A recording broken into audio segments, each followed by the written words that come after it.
सल्लल्लाहु अलैहि सय्यिदिना मुहम्मद व आलिहि व सहाबिहि अल्लाहुम्मा सल्लि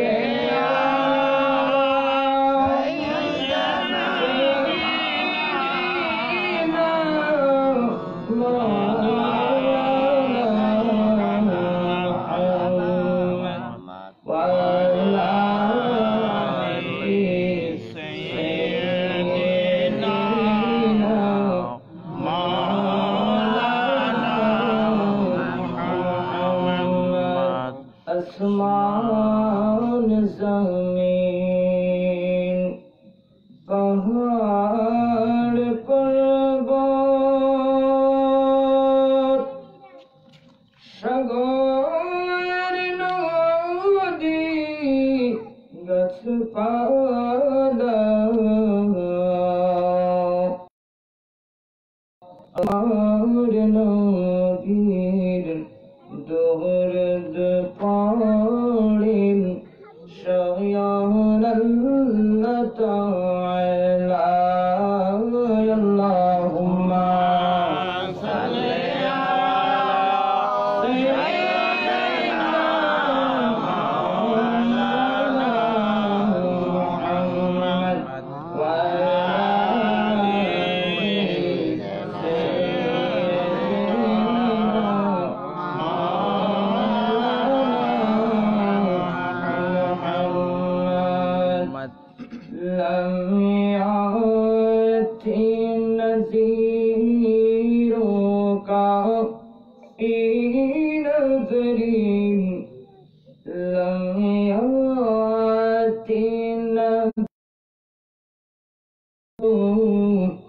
जगराज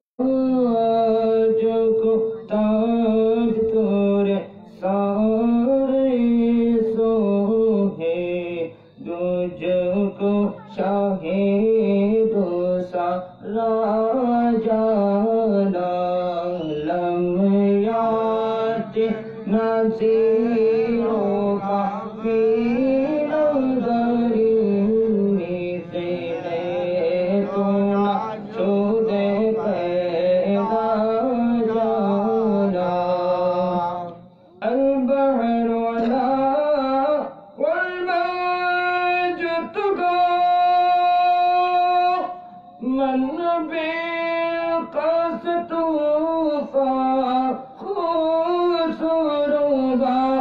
मन बेकस तूफा खुसरूबा मझधारे में यूं भीगी हवा मझधारे में यूं भीगी हवा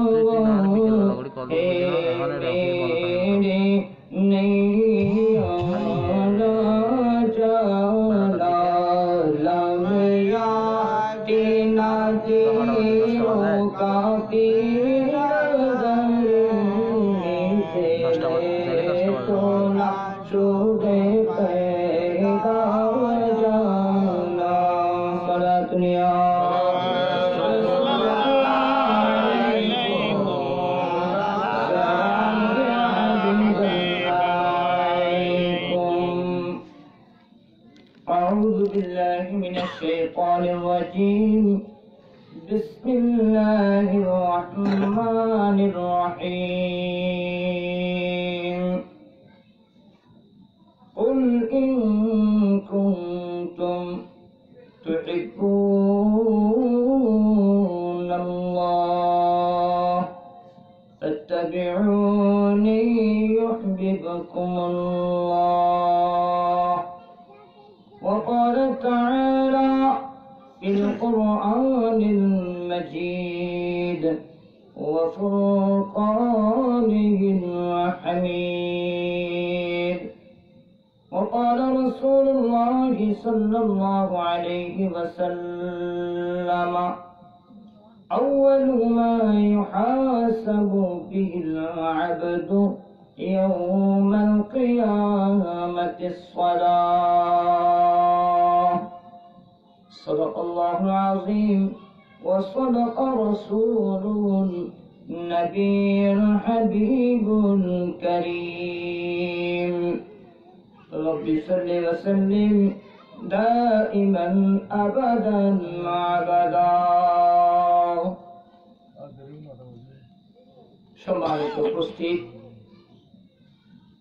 আজকের আয়োজিত আশার বাড়িতে ওনার পরিবার বর্গর পক্ষ থেকে আপনার আমার দয়ার নবী মায়ার নবীর শুভ আগমন উপলক্ষে পবিত্র ঈদে মিলাদুন নবী সাল্লাল্লাহু আলাইহি ওয়াসাল্লাম উদযাপন উপলক্ষে আজকের এই ইরফানি নূরানি মাহফিলের ব্যবস্থাপনা করেছেন। অত্র মাহফিলের যিনি প্রধান মেহমান আলা হিসেবে উপস্থিত আছেন হযরতুল আল্লামা জনাব মাওলানা হাফেজ মুখতার সাহেব মাদ্রাজুল আলী, এবং আমার পূর্বে আলোচনা করেছেন আমার শ্রদ্ধা ভাজন হযরতুল আল্লামা জনাব মাওলানা নুরুল হক সাহেব মাদ্রাজুল আলী, এবং মঞ্চে আরো উলামায়ে কেরামগণ উপস্থিত রয়েছেন। এবং আজকের মাহফিলে নবী প্রেমিক ওলি প্রেমিক পর্দার অন্তরালে আমার মা ও বোনেরা, আসসালামু আলাইকুম ওয়া রাহমাতুল্লাহি ওয়া বারাকাতুহু। আমি সর্বপ্রথম লক্ষ কোটি শুকরিয়া জ্ঞাপন করছি যে মহান রব্বুল আলামিন আজকে আপনাকে আমাকে এই পবিত্র নূরানি ইরফানি মাহফিলে আসার জন্য, বসার জন্য, নবীর মহব্বত অর্জন করার জন্য, ওলির মহব্বত অর্জন করার জন্য, উলামায়ে কেরামদের সুহবত হাসিল করার জন্য এই মাহফিলে বসার তৌফিক দান করেছেন। সেই মহান রবের শুকরিয়া গান উচ্চে আওয়াজে বলি আলহামদুলিল্লাহ। এবং এরই সাথে সাথে লক্ষ কোটি সালাম দরুদ প্রেরণ করছি যিনি সর্বশ্রেষ্ঠ মহামানব, সকল নবী ও রাসূলদের সরদার, অন্ধকারের আলোর দিশারি, উম্মতের কান্ডারি নবী आका मदीना ताजदार मदीना सरकार दो आलम नूर मुजस्सम सैयदुल मुरसलीन अहमद मुस्तफा मुहम्मद मुजतबा सल्लल्लाहु अलैहि वसल्लमेर दरबारे আজকের মাহফিলের আয়োজন যারা করেছেন আমি তাদেরকে মোবারকবাদ জানাচ্ছি। এই জন্য তাদের অন্তরে আল্লাহ রসুলের প্রেম মহব্বত আছে বলেই আজকে এইরকম নবীর মাহফিল আয়োজন করার তৌফিক হয়েছে, ঠিক কিনা? সুতরাং এই মাহফিলটা এমন একটা মাহফিল, হয়তো আমরা মনে করতেছি সাধারণ একটা জায়গা, এই সাধারণ জায়গাটার দাম কতটুকু হবে? আল্লাহ পাক রব্বুল আলামিনের কাছে আজকের এই মাহফিলের স্থানটার দাম কতটুকু? আমার রাসূল পাক সাল্লাল্লাহু আলাইহি ওয়াসাল্লাম হাদিস পাকের মধ্যে ইরশাদ করেন, ও আমার সাহাবীরা, তোমরা জেনে নাও, তোমরা শুনে নাও, আমার উম্মতের নরনারী কেউ যখন কোরআন এবং হাদিসের আলোচনা চলে, ওই কোরআন এবং হাদিসের আলোচনা শোনার জন্য মা বোনেরা, পর্দার অন্তরালে এবং ভাই বাবা যারা, তারা মাহফিলের প্যান্ডেলে যে যেখানে বসেছে, আমার রব্বুল আলামিনের কাছে এই জায়গাটা এত দামি, এত দামি। ওই ব্যক্তিটার যে জায়গায় বসেছে, যে স্থানে বসেছে, তার থেকে এই জমিনের 7 তক্কা জমিন পর্যন্ত যতগুলো মাটি হবে, ওই অতগুলো মাটির মধ্যে যতগুলো বালুকণা হবে, প্রতিটা বালুকণার বিনিময়ে এক এক নেকি দান করবেন। উচ্চ আওয়াজে বলুন সুবহানাল্লাহ। হিসাব করা যাবে না? কত নেকি হিসাব করা যাবে? যাবে। সুতরাং সেই রকম একটা দামি স্থানে আমরা বসার তৌফিক হয়েছে। আপনি আসতে পারেন নাই, আমি আসতে পারি নাই, আল্লাহ এনেছেন বিদায় আসতে পেরেছি। বলুন আমিন। সুতরাং আমি লম্বা আলোচনা করার মতো ওয়াইজ নয়। আমার সামনে উস্তাদুল উলামারা রয়েছেন, শ্রদ্ধাভাজন রয়েছেন। সুতরাং আমি ছোট মানুষ, আজকে একটা বিষয় নিয়ে আলোচনা করার জন্য চেষ্টা করব।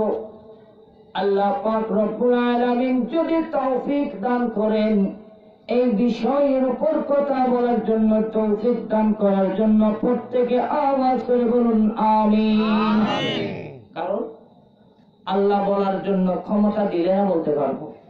এমনি অনেক ডিগ্রি পাস, অনেক বড় ওলামা, মুহাদ্দিস, মুফাসসির, মুফতি, কিন্তু মাইকের সামনে আসলে কথা বলতে পারে না। এরকম আছে না?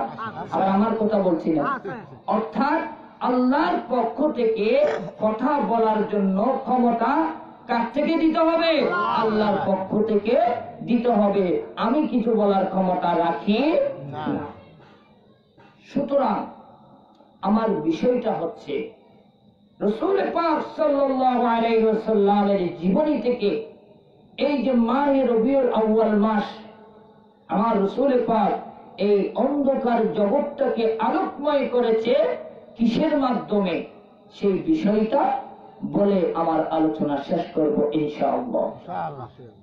আল্লাহ রাসূল সাল্লাল্লাহু আলাইহি ওয়াসাল্লাম এই দুনিয়ার মধ্যে এসে, দুনিয়াতে আসার পূর্বের স্থানটা, পূর্বের যুগটার নাম ছিল জাহেল যুগ। জাহেল মানে অন্ধকার যুগ, অপরাধের যুগ। অর্থাৎ আল্লাহ পাক রব্বুল আলামিন আদম আলাইহিস সালাতু ওয়াস সালাম থেকে যুগে যুগে নবী রাসূলগণ দুনিয়ার মধ্যে প্রেরণ করেছেন, তিনার উম্মতদেরকে সঠিক সরল পথ দেখানোর জন্য। তবে আমার রাসূল পাক সাল্লাল্লাহু আলাইহি ওয়াসাল্লাম দুনিয়ার মধ্যে আসার পূর্বে 5 থেকে 600 বছর পর্যন্ত ফারাক ছিল। 5 থেকে 600 বছর পর্যন্ত কি ছিল? খালি ছিল। এই সময়ের মধ্যে আর কোন নবী রাসূল আসে নাই। না আসার কারণে, এত লম্বা সময় খালি থাকার কারণে বান্দারা বিভিন্ন রূপে, বিভিন্ন অপরাধ, বিভিন্ন অন্যায়ের মধ্যে লিপ্ত হয়ে গিয়েছে। এমনকি প্রত্যেকটা ঘরে ঘরে মূর্তি পূজা হয়ে গেছে, প্রত্যেকেই বটগাছকে পূজা করতেছে, এইভাবে মদ সেবন করতেছে, এইভাবে সুদ খাচ্ছে। মা বোন কোন চিহ্ন ব্যভিচার ছিল না। এমন একটা সময় আপনার আমার নবীকে দুনিয়াতে পাঠিয়েছেন, এই অন্যায় জগৎটাকে, অন্ধকার জগৎটাকে আলোকময় করেছেন।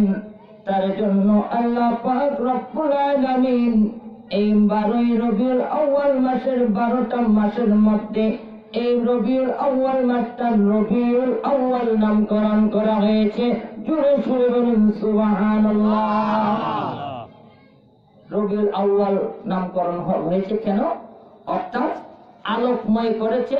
এমন আলোকময়, এইরকম আলোকময় আর কেউ করার সুযোগ হয় নাই। সুতরাং এবার কেমন নবী আল্লাহ পাক আপনার আমার জন্য পাঠিয়েছেন, সেই ব্যাপারে আল্লাহ তাআলা কুরআনে কারীমের মধ্যে ইরশাদ করেন, বিসমিল্লাহির রহমানির রহিম। লাকাদ জাআকুম রাসূলুম মিন আনফুসিকুম আজিজুন আলাইহি মা আনিতুম হারিসুন আলাইকুম বিল মুমিনিনা রাউফুর রাহিম। সুবহানাল্লাহ। আল্লাহ পাক রব্বুল আলামিন বান্দাদেরকে বলেন, লাকাদ জাআকুম রাসূলুম মিন আনফুসিকুম, ও আমার ঈমানদার বান্দা-বান্দীরা, তোমাদের জন্য এমন একজন নবী পাঠিয়েছি। লাকাদ জাআকুম রাসূলুম মিন আনফুসিকুম, এমন নবী পাঠালাম যে নবী, কেমন নবী জানেন নাকি? যে নবী কিনা নিজের জন্য চিন্তা করে না, নিজের টেনশন করে না, নিজের পরিবারের চিন্তা করে না। এমন নবী পাঠালাম যে নবী কিনা উম্মত যখন দুঃখিত হয়, উম্মতের দুঃখিতর কারণে, উম্মতের কষ্টের কারণে কান্না হয়। আর এমন নবী পাঠালাম উম্মত যখন আনন্দিত হয়, আপনার আমার দয়ার নবী খুশি হয়ে যায়। সুবহানাল্লাহ। আসল বন্ধু কাকে বলে? যে কিনা বিপদের সময়ও থাকে এবং সুখের সময়ও থাকে, তাকে বলা হয় আসল বন্ধু। ঠিক কিনা? তাকে বলা হয় আসল বন্ধু। আর যে কিনা বিপদের সময় থাকে না, সুখের সময় কাছে আসে, তাকে প্রকৃত বন্ধু করা হয় না। ঠিক কিনা? এই জন্য আল্লাহ তাআলা আপনাকে আমাকে জানিয়ে দিলেন, ও আমার হাবিব, ও আমার নবী, আপনার উম্মতদেরকে জানিয়ে দেন, আপনাকে যেমন তেমন নবী মনে করতে পারবেন না। আপনার উম্মতদেরকে জানিয়ে দেন, তাদের জন্য এমন নবী পাঠালাম যে নবী কিনা উম্মতের দুঃখের সময় দুঃখিত হয়, উম্মতের সুখের সময় খুশি হয়ে যায়। আল্লাহু আকবার। এবার আজকে আপনার আমার নবী এই দুনিয়াতে এসে আলোকিত করার জন্য একটা সিস্টেম তৈরি করেছেন। সিস্টেমটা কি? কারণ ওই সময় অপরাধের মধ্যে অপরাধে সয়লাভ হয়ে গিয়েছে। মদ যারা খায়, গাঁজা যারা খায়, এবং তারা এভাবে যারা ব্যভিচার ছিল, সমস্ত রকমের বড় বড় অন্যায় অবিচার যতগুলো রয়েছে সব কিছু সেই যুগে ছিল। সেগুলোকে বাদ দেওয়ার জন্য, সেগুলোকে জগৎ থেকে বন্ধ করে দেওয়ার জন্য যে সিস্টেমটা আমার রাসূল কি করেছেন, বেঁধে দিয়েছেন, তার মধ্যে তিনটার মধ্যে এক নাম্বার হলো যুবক ভাইদেরকে আল্লাহ পাক রব্বুল আলামিনের রাসূল যুবকদেরকে নিয়ে একটা সংগঠন তৈরি করলো। সুবহানাল্লাহ। আগে কি করছেন? একটা সংগঠন তৈরি করেছে। সংগঠনের নাম আমরা প্রত্যেকেই জানি, হিলফুল ফুজুল। হিলফুল ফুজুল। এর আগে আর কোন সংগঠন ছিল? আল্লাহ রাসূল সাল্লাল্লাহু আলাইহি ওয়াসাল্লাম এই হিলফুল ফুজুল সংগঠনটা গঠন করে দিয়েছেন। তাদের মধ্যে নির্দেশ ছিল তিনটা কাজ থেকে তোমরা বিরত থাকবে। কয়টা কাজ? তিনটা কাজ থেকে বিরত থাকবে। এক নম্বরে হলো তোমরা শরাব পান থেকে বিরত থাকবে। কি থাকবে? শরাব পান থেকে কি থাকবে? বিরত থাকবে। এই শরাব পান হারাম জিনিস, তোমরা কি করবে না? পান করবে না। কারণ যত রকমের অপরাধ তৈরি হয়, সকল অপরাধের পূর্ব মুহূর্তে ইতিহাস খুঁজে দেখলে দেখা যায় ওই ব্যক্তিটা শরাব পান করত। ঠিক কিনা? আপনারা দেখেন, এখনকার কথা বলতেছি, আজকে ফেসবুকে, লাইভে, ইউটিউবে দেখা যাচ্ছে যত রকমের বড় বড় অপরাধ। বাবা মেয়েকে কতল করে দিচ্ছে, মেয়ে মা বাবাকে জবাই করে দিচ্ছে, ঠিক কিনা? সেরকম দেখা যাচ্ছে কিনা? তার কারণটা কি? তার ইতিহাস যখন দেখা যায়, তার সে কি কারণে মাকে জবাই করে দিল, কি কারণে বাবাকে জবাই করে দিল, তার ইতিহাস যখন দেখা যায় ওই মেয়েটি বা ওই সন্তানটি কি করেছে?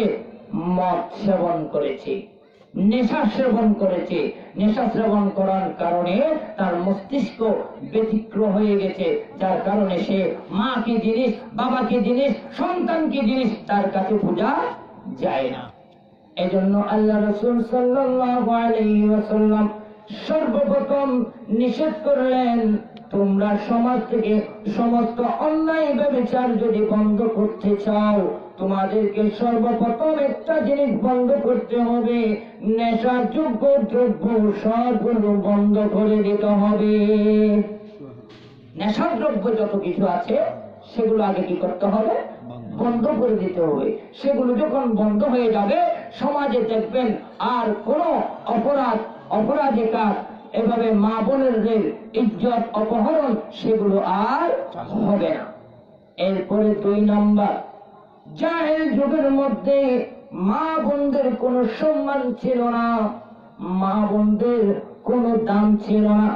তাদেরকে এমন ভাবে লালন পালন করা হতো, তারা যেমন একটা দোকানের একটা ব্যবসার পণ্য হিসেবে ব্যবহার করা হতো, ঠিক ঠিক, দোকানের একটা পণ্য হিসেবে ব্যবহার করা হতো, সুখের সামগ্রী হিসেবে ব্যবহার করা হতো। আমার মা বোনদের সেরকম কোনো দাম তখন ছিল না। আমার মা বোনদেরকে উচ্চ মখানে, উচ্চ সম্মানে সম্মানিত করেছেন কে? আপনার আমার মায়ার নবী, নবী মুহাম্মদুর রাসূলুল্লাহ সাল্লাল্লাহু আলাইহি ওয়াসাল্লাম। কতটুকু দাম এনেছেন আল্লাহ রাসূল সাল্লাল্লাহু আলাইহি ওয়াসাল্লাম হাদিসে পাকের মধ্যে বলেন, মেয়েরা হচ্ছে মায়ের জাত, ওই মায়ের পায়ের কদমের নিচে সন্তানের জান্নাত। সুবহানাল্লাহ। মেয়েরা কিসের জাত? মায়ের জাত।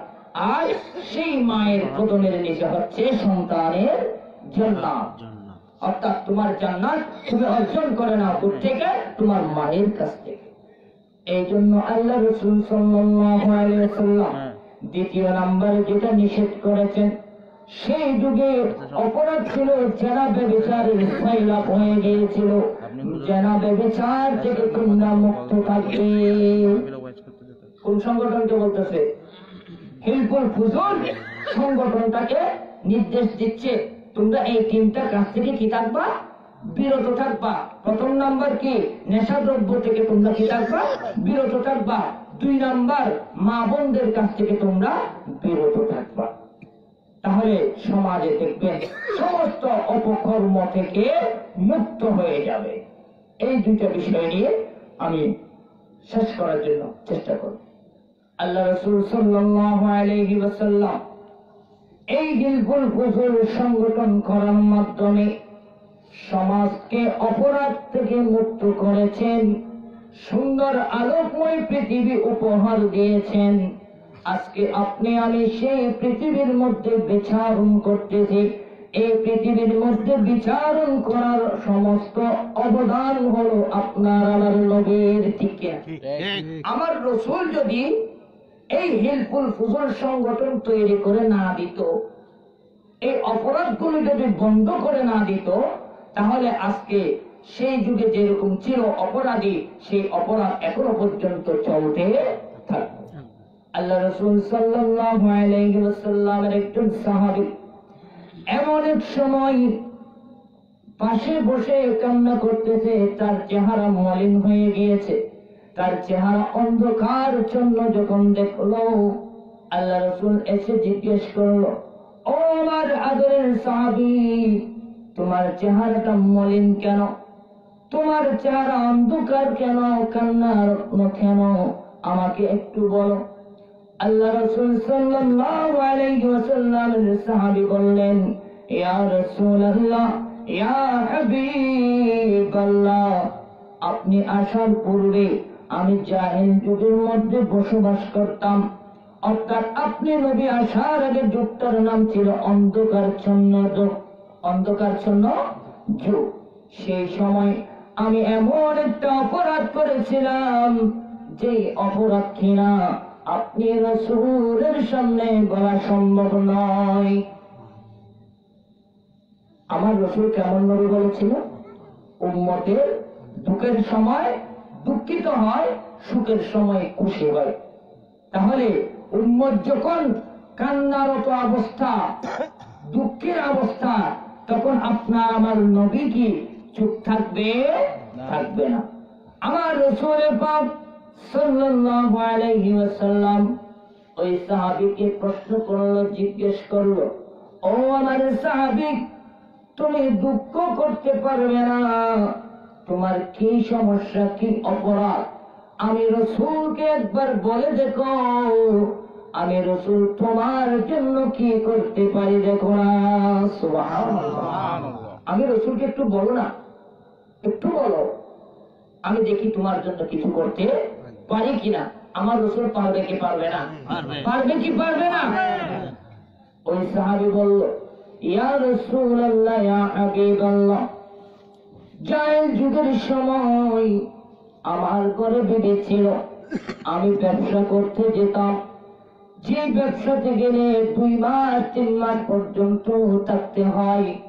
এমত অবস্থায় আমি যখন ব্যবসার জন্য, ব্যবসার উদ্দেশ্যে বের হলাম ঘর থেকে, তখন আমার স্ত্রীর গর্ভে একজন সন্তান ছিল। আমার স্ত্রীর গর্ভে একজন কন্যা সন্তান ছিল। আমার স্ত্রীকে আমি যাওয়ার সময় বলে দিলাম, আদেশ করে গেলাম, ও আমার আদরের স্ত্রী, আমি ব্যবসা বাণিজ্য করতে যাচ্ছি, আমি আসার আগে যদি তোমার কোলে যদি কন্যা সন্তান জন্ম নেই, ওই কন্যা সন্তানকে জীবিত অবস্থায় পুঁতে রাখবে। নাউযুবিল্লাহ। জীবিত অবস্থায় পুঁতে ফেললাম। আর যদি তোমার কোলে পুত্র সন্তান হয়, সুন্দরভাবে ওই সন্তানটাকে লালন পালন করবা। ইয়া রাসূলুল্লাহ, ইয়া হাবিবাল্লাহ, আমার বিবিকে এই আদেশ দিয়ে আমি চলে গেলাম। 2 মাস 3 মাস পর যখন আসলাম, আমার ঘরে আসলাম, আসার পরে বিবিকে জিজ্ঞেস করলাম, ও আমার আদরের বিবি, আমার ঘরে যাওয়ার সময় তোমার গর্ভে সন্তান ছিল, ওই সন্তানটা কোথায়? বিবি স্বামীকে, আদরের স্বামীকে মিথ্যা কথা বলল, ও আমার স্বামী, আমার কোলে যে সন্তান হয়েছে, ওই সন্তানটা কন্যা সন্তান হয়েছিল। ওই সন্তানটা কি সন্তান হয়েছিল? কন্যা সন্তান হয়েছিল। আমি পুঁতে ফেলেছি, আমি পুঁতে ফেলেছি। সুতরাং ওই কন্যা সন্তান, অথচ মা কখনো সন্তানকে পুঁতে রাখতে পারে না। ওই কন্যা সন্তানকে ওই সাহাবীর স্ত্রী আস্তে আস্তে লালন পালন করতে লাগলো, লুকায়িত ভাবে লালন পালন করতে করতে 2 বছর বা 3 বছর যখন হলো, দেখা যাচ্ছে ওই সাহাবী যখন ঘর থেকে বের হচ্ছে, উঠানের মধ্যে খেলাধুলা করতেছে। খেলাধুলা যখন করতেছে, বিবিকে জিজ্ঞেস করলো, আমি কিছুদিন পর্যন্ত খেয়াল করতেছি, আমার ঘরের মধ্যে একটা কন্যা সন্তান এদিক সেদিক খেলাধুলা করতেছে, ওই কন্যাটাকে আমাকে বলো। তখন স্ত্রী বলল, ওই কন্যাটা আমার সন্তান যেহেতু নেই, আমার কোনো পুত্র যখন নেই, ওই কন্যাটা আমি একজন থেকে কি করলাম, কুসুম নিয়ে আসি বলি আমরা, পালন করার জন্য এনেছি। সুতরাং এইভাবে আস্তে আস্তে বড় হতে লাগলো, লম্বা ইতিহাস। যখন ওই কন্যাটা 5 থেকে 6 বছর যখন হলো, তখন স্ত্রীর কাছে আবার জিজ্ঞেস করলো, তুমি সত্য কথা বলো, আমার মনে হয় তুমি আমার সাথে মিথ্যা কথা বলেছ। তখন ওই স্ত্রী এবার সত্য কথা বলে দিল, ও আমার প্রাণের স্বামী, আপনার যে কন্যা সন্তান আমার গর্ভে ছিল, এই কন্যাটা হচ্ছে কন্যা। সুবহানাল্লাহ। এই কন্যাটা হচ্ছে এটা।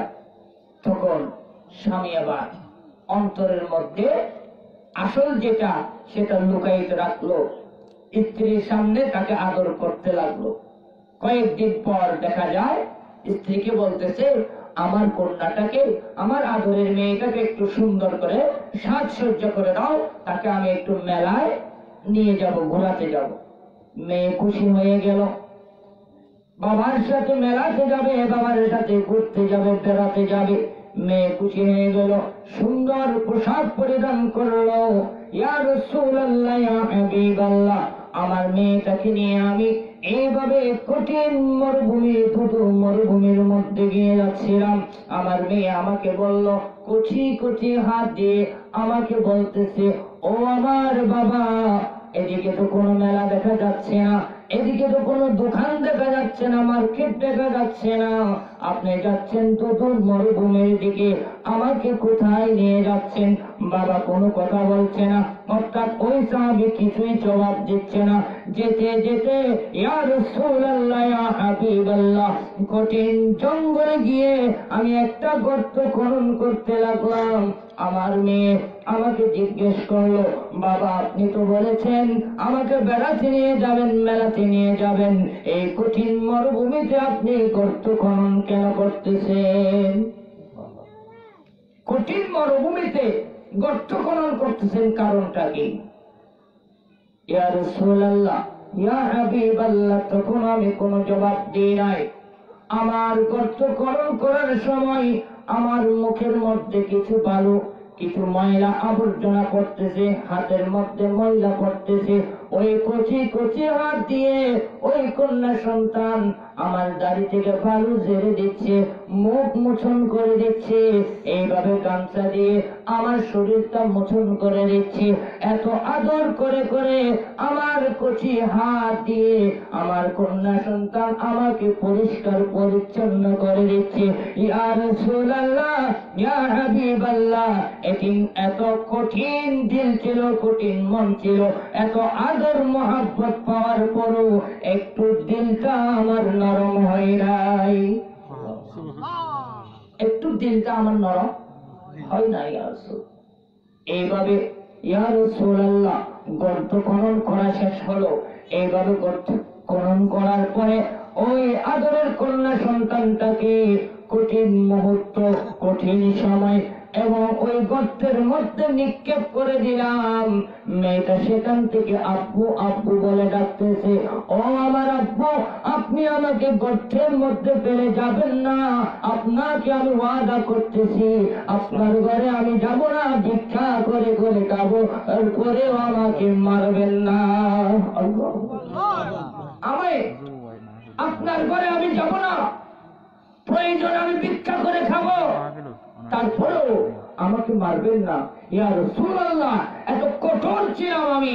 এই কথা শোনার সাথে সাথে এমন একটা পাথর ওই কন্যার উপরে আমি নিক্ষেপ করলাম, আব্বু বলার সুযোগ হয় নাই, আব্বু বলার সুযোগ হয় না। কেমন একটা জাহেল যুগ ছিল এই জাহেল যুগটা, সেই রকম একটা যুগকে সোনালী রূপ ধারণ করে দিয়েছেন কে? আপনার আমার মায়ের নবী, নবী মুহাম্মদুর রাসূলুল্লাহ সাল্লাল্লাহু আলাইহি ওয়াসাল্লাম। এবার সেই নবী এই সুন্দর সোনালী রূপ ধারণ করে আপনাকে আমাকে এই যুগটা উপহার দিয়েছেন। এবার সেই নবীর সাথে কারা জান্নাতে যাবে? সেই নবীর সাথে কারা জান্নাতে যাবে? আল্লাহ পাক রব্বুল আলামিন আদম আলাইহিস সালাতু ওয়াস সালাম থেকে ঈসা রূহুল্লাহ পর্যন্ত সকল নবীদেরকে এক একটা বড় বড় নিয়ামত দান করেছেন, কিন্তু আমার রাসূলকে অসংখ্য অসংখ্য নিয়ামত দান করেন। সুবহানাল্লাহ। তার মধ্য থেকে একটা নিয়ামত দান করেছেন এমন সময় আপনার আমার মায়ার নবী এতিম নবী ছিল, মা কেউ পাই নাই, বাবা কেউ পাই নাই। এইভাবে একটা আদরের চাচা ছিল, চাচা আবু তালেব ছিল। ওই চাচা আবু তালেবটাও দুনিয়া থেকে বিদায় হয়ে গেল। আপনার আমার নবী একেবারে দুঃখিত হয়ে গেল। এমন সময় আমার রাসূল পাক সাল্লাল্লাহু আলাইহি ওয়াসাল্লামের কাছে ছায়া হিসেবে ছিলেন তিনার আদরের স্ত্রী খাদিজাতুল কুবরা রাদিয়াল্লাহু তাআলা। এমন সময় খাদিজাতুল কুবরা রাদিয়াল্লাহু তাআলা আনহু দুনিয়া থেকে বিদায় নিয়েছেন। এবার বলেন, বাবাও যখন চলে যায়, মাও যখন চলে যায়, এমন অবস্থায় স্ত্রীও যখন চলে যায়, তখন ওই ব্যক্তিটার অবস্থাটা, দিলটা কেমন থাকে? এর চাইতে খারাপ, এর চাইতে টেনশন, এর চাইতে মন উদাস আর কারো কি হতে পারে না। এমন সময় আমার রাসূল পাক সাল্লাল্লাহু আলাইহি ওয়াসাল্লাম বাবাও যখন হারালেন, মাওকে যখন হারালেন, ছায়া হিসেবে যিনি ছিলেন চাচা আবু তালেব, চাচা আবু তালেবকেও যখন হারালেন, সে পর্যায়ে একজন আদরের স্ত্রী খদীজাতুল কুবরা, যিনি সবচেয়ে বেশি আমার রাসূলকে হেল্প করার জন্য বেশি করেছেন আর্থিকভাবে, তেমন স্ত্রী যখন দুনিয়া থেকে বিদায় নিয়েছেন, আমার আপনার নবী হতাশ হয়ে গেলেন, চিন্তিত হয়ে গেলেন। আমার নবী যখন চিন্তিত হয়ে গেলেন, মহান রব আর বসে থাকতে পারে কি? আল্লাহকে আর বসে থাকতে পারবেন? হে আমার হাবিব, আপনি হতাশ হবেন না। আপনার জন্য আমি আসমান বানিয়েছি, আপনার জন্য জমিন বানিয়েছি, আপনার জন্য জান্নাত বানিয়েছি, সমস্ত কুল কায়নাত আপনার জন্য বানিয়েছি, যেখানে আপনার জন্য সবকিছু বানিয়েছি।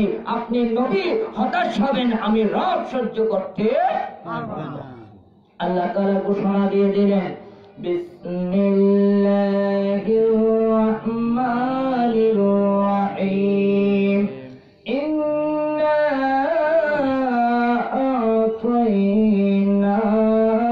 আ'তাইনাকাল কাউসার। সুবহানাল্লাহ। হে নবী, আপনি হতাশ হবেন না। ইন্না আ'তাইনাকাল কাউসার, আপনাকে আমি হাউজে কাউসার দান করলাম। জোরে সুরে বলুন সুবহানাল্লাহ। আপনাকে আমি কি দান করলাম? হাউজে কাউসার দান করলাম। ফাসাল্লি লিরাব্বিকা ওয়ানহার, আপনার রবের জন্য কুরবানি করুন। বলুন সুবহানাল্লাহ। এবার সকল নবীদেরকে তো আল্লাহ তাআলা এক এক নিয়ামত দান করেছেন, কিন্তু আমার আপনার নবীকে অনেক নিয়ামত দান করেছেন। তার মধ্য থেকে একটা বড় নিয়ামত হচ্ছে আখিরাতের জন্য, সেই নিয়ামতটার নাম হচ্ছে হাউজে কাউসার। এই হাউজে কাউসারের পানি কার কার খেতে ইচ্ছে করে? একটু হাত তুলে বলি, আল্লাহ কবুল করুন, বলুন আমিন। আমার ওয়াজ এটাই মূল। এই হাউজে কাউসার পানি কারা পান করতে পারবে? আল্লাহ তাআলা তো এই হাউজে কাউসারের মালিক বানিয়েছেন আমার রাসূলকে, ঠিক কিনা? আমার রাসূল পাক সাল্লাল্লাহু আলাইহি ওয়াসাল্লাম হাউজে কাউসারের পানির পেয়ালা নিয়ে দাঁড়িয়ে থাকবেন। উম্মত যখন কঠিন কিয়ামতের সময় কলিজা পেটে যাবে, আপনার সূর্য থাকবে মাথার এক হাত উপরে, সূর্য থাকবে মাথার এক হাত উপরে, এমন গরমের তাপ কেউ সহ্য করতে পারবে না। ওই সময় মহান রব এত রাগান্বিত অবস্থায় থাকবে, এত রাগান্বিত অবস্থায় থাকবে, আপনার আমার সমস্ত দুনিয়ার যত প্রাণী আছে সবাই আপনি আমি ওই কিয়ামতের মাঠে শুয়ে থাকবো। ওই কিয়ামতের মাঠ থেকে আপনাকে আমাকে যখন দাঁড়াবে, তখন আপনার আমার পরিধানে কোনো কাপড় চোপড় থাকবে না, উলঙ্গ অবস্থায় 50,000 বছর দাঁড় করাই রাখবে। উলঙ্গ অবস্থায় কোনো কাপড় থাকবে না। মায়ের পেট থেকে যেইভাবে দুনিয়া থেকে এসেছি, ঠিক সেইভাবে সেই অবস্থায় কঠিন মুহূর্তে আল্লাহ তাআলা দাঁড় করাবেন। এমন সময়, এমন কঠিন মুহূর্তে হাউজে কাউসারের পানি পান করার জন্য দাঁড়িয়ে থাকবেন কি? আপনার আমার মায়ার নবী, নবী মুহাম্মদুর রাসূলুল্লাহ সাল্লাল্লাহু আলাইহি ওয়াসাল্লাম। এই হাউজে কাউসারের পানি, লম্বা ইতিহাসে যাব না, আমার উদ্দেশ্য হলো হাউজে কাউসারের পানি কারা পান করতে পারবে? হাউজে কাউসারের পানি কারা পান করতে পারবে? আল্লাহ রাসূল হাউজে কাউসারের পানি নিয়ে দাঁড়িয়ে থাকবে। এভাবে দলে দলে হাউজে কাউসারের পানি পান করার জন্য দলে দলে আসতে থাকবে। এমন এক সময় এমন একটা দল যখন আসবে, আল্লাহর পক্ষ থেকে একটা পর্দা পড়ে যাবে। একটা কি পড়ে যাবে? পর্দা পড়ে যাবে। যখন পর্দা পড়ে যাবে, আল্লাহ রাসূল সাল্লাল্লাহু আলাইহি ওয়াসাল্লাম বললেন, ও বারে পারা, এমন কঠিন মুহূর্ত, এমন তাত্ত্বিক সময় আমার উম্মতেরা পানির জন্য আমার কাছে আসতেছে দৌড়ে দৌড়ে। আপনি তাদেরকে পর্দা দিয়ে দিলেন, আপনি তাদেরকে পর্দা দিয়ে দিলেন, আমার উম্মতেরা পানি পান করবে। আল্লাহ পাক রব্বুল আলামিন বলবেন, ও আমার হাবিব, ও আমার হাবিব, আপনি জানেন না এরা এমন উম্মত, এরা এমন উম্মত যারা হাউজে কাউসারের পানি পান করার অধিকার তাদের নেই। হাউজে কাউসারের পানি পান করার তাদের অধিকার নেই। তারা কারা? আল্লাহ রাসূল সাল্লাল্লাহু আলাইহি ওয়াসাল্লাম জিজ্ঞেস করবে, হে বারে তাআলা, আমি আমার উম্মতদের জন্য কাউসারের পানির পেয়ালা নিয়ে দাঁড়িয়ে আছি, এমন কোন উম্মত যারা কিনা আমার হাউজে কাউসারের পানি পান করতে পারবে না, আমি একটু জানতে চাই। আল্লাহ তাআলা বলবেন, ইয়া রাসূলুল্লাহ, ইয়া হাবিবাল্লাহ, ও আমার হাবিব, আপনি বিজয় দিবস, আপনি শেষ ভাষণের মধ্যে আপনার সাহাবীদেরকে যে নির্দেশ দিয়ে এসেছিলেন, আপনার উম্মতদেরকে যে নির্দেশ দিয়েছিলেন, তার থেকে যে সকল ব্যক্তিরা তারা এমন ব্যক্তি আপনার বিধান থেকে নড়াচড়া করেছে, আপনার বিধানকে কি করেছে? নাড়াচাড়া করেছে, অর্থাৎ কমিয়ে ফেলেছে। কমিয়ে ফেলার একটা দল আছে কি নাই? কমাইছে যে দল আছে কি নাই? দলটার নাম কি? আহলে হাদিস। দলটার নাম কি? আহলে হাদিস। তাদের কথা বলতে হবে না? বলতে হবে কিনা? কারণ তাদের কথা বলতে হবে, তারা এমন একটা বেশ নিছেন, যে বেশটা নিছে এই বেশটা হুজুরও করছে, আমিও করছি, হুজুরও করছে। তাদের বেশটা কেমন? পাগড়ি, টুপি, পাঞ্জাবি সবকিছু আল্লাহ রাসূলের সুন্নাত। সাধারণ জনগণ বুঝতে পারবে না, মনে করবে অনেক বড় মুহাদ্দিস, অনেক বড় মুফাসসির, অথচ উম্মতের ঈমানকে তাড়াবো করার যে কেটে ফেলতেছে। আপনারা ফেসবুকে দেখতে পারবেন, এই কিছুদিন আগে আমি দেখলাম আমার রাসূল পাক সাল্লাল্লাহু আলাইহি ওয়াসাল্লামের বাবা মা নাকি জাহান্নামে যাবে। জুড়ে শুনে বলুন নাউযুবিল্লাহ। আমার মোবাইলে আছে, মিথ্যা কথা নয়, মোবাইলে আছে, আমি দেখাবো মাহফিলের পরে। আমার রাসূল পাক সাল্লাল্লাহু আলাইহি ওয়াসাল্লামের বাবা মা নাকি কোথায় যাবে? জাহান্নামে যাবে। শুধু তাই নয়, তারা বলেছে আমার রাসূল পাক সাল্লাল্লাহু আলাইহি ওয়াসাল্লামের বাবা মা নাকি মুমিন ছিলেন না। নাউযুবিল্লাহ। তাহলে আমার রাসূলের বিধান থেকে কাটতেছে কিনা? কাটতেছে কিনা? এই যে আমরা নামাজের মধ্যে কি পড়ি, সুন্নত মুআক্কাদা নামাজ আছে না? আছে কিনা? তাদের কথা হলো সুন্নত মুআক্কাদা পড়া লাগবে না। বিধান থেকে কাটতেছে কিনা?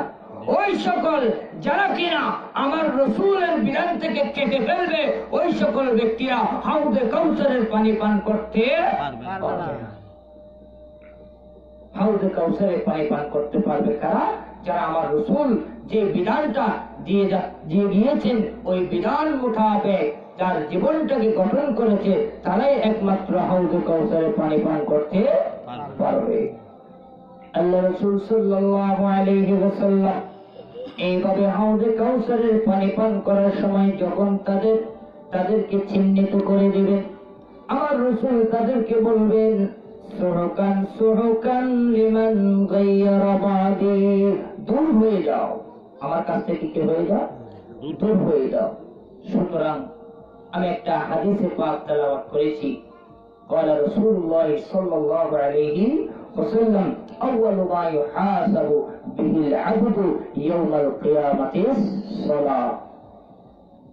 কিয়ামতের সময় আল্লাহ পাক রব্বুল আলামিন আপনার সন্তান কয়টা জিজ্ঞেস করবে না, আপনার সম্পদ কতটুকু হলো জিজ্ঞেস করবে না, আমার রাস্তায় খরচ করেছো কিনা জিজ্ঞেস করবে না, হজ করেছো কিনা জিজ্ঞেস করবে না, মাহফিল করছো কিনা জিজ্ঞেস করবে না। সর্বপ্রথম আপনাকে প্রশ্ন করা হবে, আউয়ালু মা ইউহাসাবু বিহিল আবদু ইয়াউমাল কিয়ামাতিস সালাহ, তুমি নামাজ পড়েছো কিনা। সর্বপ্রথম কি জিজ্ঞেস করবে? নামাজ পড়েছি কিনা সেটা জিজ্ঞেস করবে। সুতরাং যার কিনা এই নামাজের হিসাব দিতে পারবে, হিসাব দিতে বলতে যারা পাঞ্জেগানা নামাজ পড়ে, পাঞ্জেগানা নামাজ যারা পড়বে, হিসাব দেওয়া মানে এমন নয়। আল্লাহ রাসূল সাল্লাল্লাহু আলাইহি সাল্লাম বলতেছে, আল্লাহ তাআলা কিয়ামতের সময় দুইটা দল ভাগ করবে, একটা দল জাহান্নামী, একটা দল জান্নাতি। আসহাবে ইয়ামিন, যাদের হাতে হিসাবের খাতা, আমলের খাতা ডান হাতে থাকবে, তারা বিনা হিসেবে, বেগাইরে হিসাব, বিনা হিসেবে জান্নাত চলে যাবে। বলে সুবহানাল্লাহ। তাদের আমলনামা কোথায় থাকবে? ডান হাতে থাকবে। হিসাব কেউ দিতে পারবো না, হিসাব কেউ দিতে পারবো না। মনে রাখবেন, যার থেকে হিসাব দেওয়া হবে সে জান্নাতে যেতে পারবে না, সে জান্নাতে যেতে পারবে না।